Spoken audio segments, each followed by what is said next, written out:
Alors, le 15 septembre 2023, nous avons célébré la journée internationale du cheveu afro et c'est tombé sur un vendredi.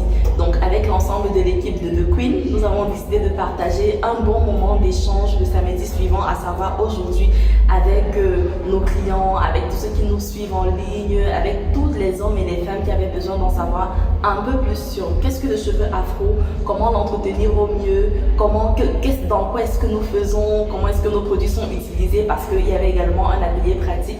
C'était un moment de partage essentiellement avec toute notre communauté et un moyen également de leur dire merci parce que ce sont eux qui nous ont portés depuis le début et qui continuent. Je suis là aujourd'hui, où j'étais là, je sais pas trop, pour la célébration de la journée internationale des cheveux afro. Donc déjà particulièrement, je n'avais pas un problème ici, mais j'étais là juste pour partager ce moment-là avec les autres et certainement apprendre de... Je comprends en fait à travers mademoiselle Nancy, Madame Nancy, qu'on peut tout le temps être belle sans toutefois avoir des coiffures extravagantes. Comme elle est puissante, mais toujours présentable en fait.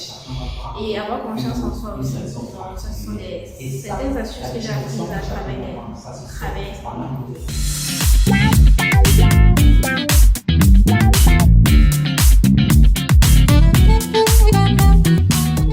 Alors aujourd'hui, je dirais que ce que j'ai appris, c'est plus par rapport à l'aspect, je dirais on va dire purement scientifique du cheveu. Donc lorsque Madame Nancy parlait, lorsqu'elle expliquait le côté psychologique de la science des cheveux, donc en fait, lorsqu'elle parlait, c'est là où tu réalises que oui, elle a effectivement eu une formation, on va dire, professionnalisante dans son domaine. Parce que lorsqu'elle explique, tu comprends réellement que oui, les cheveux c'est les cheveux, mais les cheveux c'est profond.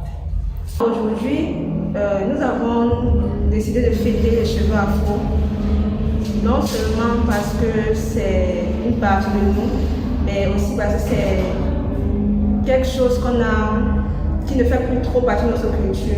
Parce qu'avant tout, nous sommes africains, notre cheveu doit être valorisé, mais ce n'est plus le cas comme avant. Du moins, peut-être ça n'a jamais été le cas, mais aujourd'hui, notre but est vraiment de nous réconcilier avec lui et de partager le peu de connaissances qu'on a avec les personnes qui ont décidé de nous accompagner aujourd'hui, nos invités et toutes ces personnes-là qui croient à notre projet et qui utilisent nos produits depuis longtemps aussi. Donc, en gros, c'est ça. Nous fêtons aujourd'hui, le 16 septembre, nous fêtons la journée internationale du cheveu afro, la journée mondiale du cheveu afro, qui a eu lieu hier, le 15 septembre. Donc, c'est cette célébration qu'on fait.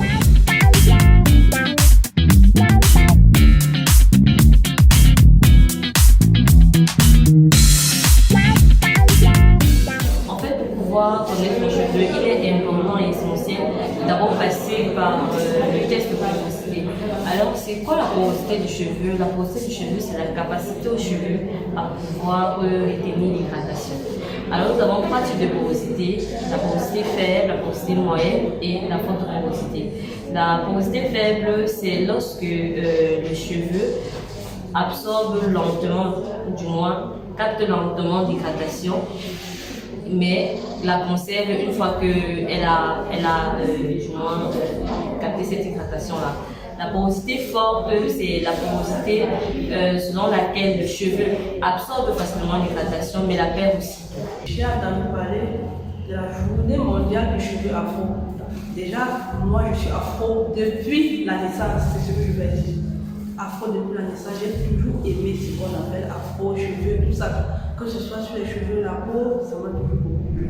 Donc du coup, je suis venue là pour beaucoup découvrir de quoi l'afro parle de tout. Les racines, comment je vais entretenir que ce soit mes cheveux qui sont déjà nappés et ma peau, etc. On a fait une causerie éducative pendant laquelle Madame Nancy, la promotrice de la marque de Queen, a présenté, a déjà raconté son histoire, sa propre histoire avec son cheveu, pourquoi elle a créé son entreprise, les difficultés qu'elle a rencontrées et tout. Elle a essayé d'apporter des réponses aux questions des participants aussi. Et maintenant, c'est la pause. On est en train de répondre aux besoins des invités qui sont là en leur proposant les solutions à leurs problèmes capillaires à travers soit des produits.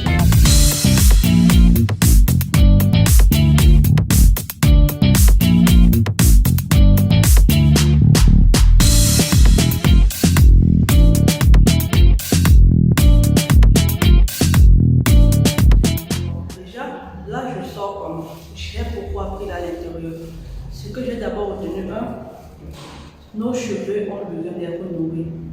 Parce que plusieurs personnes ont tendance à défriser leurs cheveux nappés parce qu'elles sont dures, elles ne parviennent pas à peigner, pourtant elles n'apprennent pas soin de cela. Donc là, aujourd'hui, j'ai appris comment prendre soin de mes cheveux nappés pour que ça soit plus souple, facile à peigner.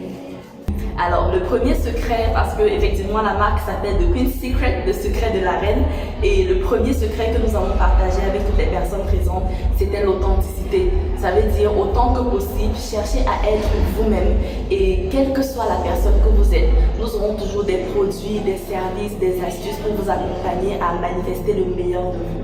À côté de cela, maintenant, on aura forcément le fait d'encourager les personnes à rencontrer des spécialistes du cheveu afin de pouvoir mieux les conseiller sur que utiliser, comment utiliser, quelles sont les meilleures routines, quels sont les meilleurs moyens de prendre soin de cette richesse que nous avons à travers les cheveux afro, qu'ils soient courts, qu'ils soient longs, qu'ils soient teints, c'est qui nous sommes.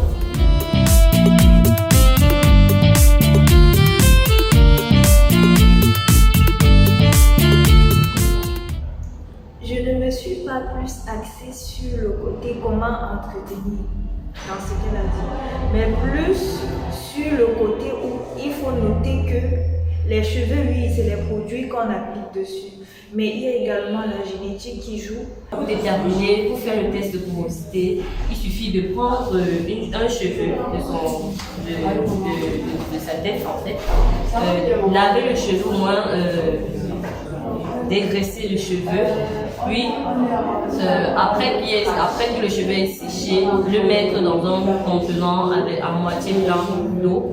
Si le cheveu reste à la surface, là on constate que le cheveu est de faible porosité.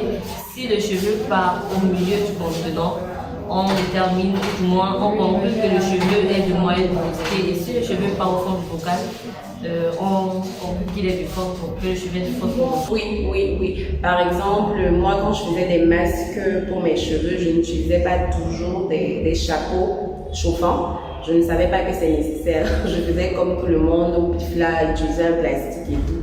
Donc oui, par rapport à ça quand même, je sais aujourd'hui que c'est très important, ça facilite ou alors ça améliore le traitement, l'entretien du cheveu naturel.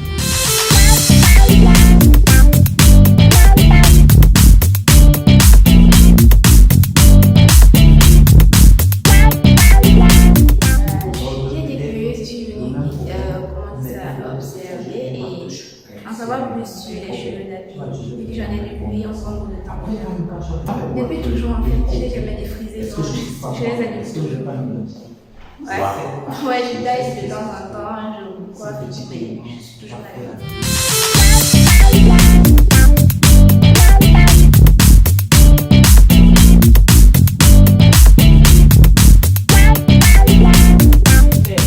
Et dans ce cas, il faut privilégier les huiles légères. Nous en avons une panoplie, les huiles de coco, huile d'amande douce, tout ce qui est léger, évitez vraiment les beurres. Sinon, ça va obstruer encore plus les pores. Puisqu'ici, le cheveu prend du temps à absorber l'hydratation. Mais lorsqu'elle absorbe l'hydratation, ça reste. Donc, c'est ça sa particularité. De meilleurs espoirs, non seulement pour davantage prôner le naturel, parce qu'en fait j'aime le naturel. Également, j'ai découvert qu'on peut soi-même être autonome en fait, en ça m'a beaucoup plus en fait si je fais ça comme ça. Donc, je sors étant inspirée. Alors, une personne avec une porosité faible, comme j'ai dit, va opter vers des produits capillaires ou des soins capillaires, tout ce qui est léger en fait. La matière grasse aussi plus faible, des huiles végétales légères, et éviter tout ce qui est en termes de matière grasse. Une personne ayant une faible porosité pour conserver cette hydratation, puisque ce cheveu, aussitôt qu'il s'hydrate, aussitôt il perd. Pour pouvoir garder l'hydratation, on va vraiment aller avec des constituants avec une forte matière grasse, comme le beurre de karité et autres. Voilà. On va commencer par 1, 2, 3. Wow.